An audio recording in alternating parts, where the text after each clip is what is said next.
सूर्याप्रमाणे तेज दिसणारे व्यासपीठ, चंद्राप्रमाणे शीतल व छाया देणारे गुरुजन आणि चांदण्याप्रमाणे चमकणाऱ्या माझ्या मित्र-मैत्रिणींनो, सर्वांना माझा नमस्कार. माझे नाव साक्षी आहे. आज मी आपणासमोर सावित्रीबाई फुले यांची यशोगाथा सांगण्यासाठी उभी आहे.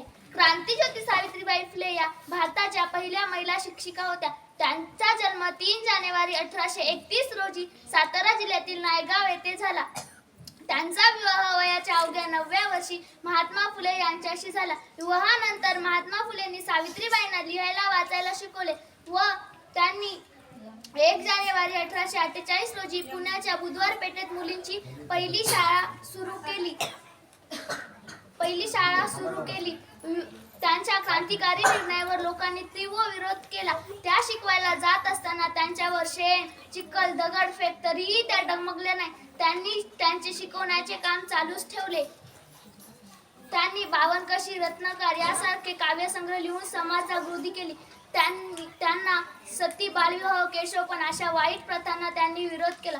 त्यांनी स्त्रियांना साक्षर व्हा, निर्भर व्हा असा संदेश दिला. दुर्दैवाने 10 मार्च 1897 रोजी सावित्रीबाई फुले यांनी अखेरचा श्वास घेतला. एवढे बोलून मी माझे 2 शब्द संपित आहोत. जय हिंद.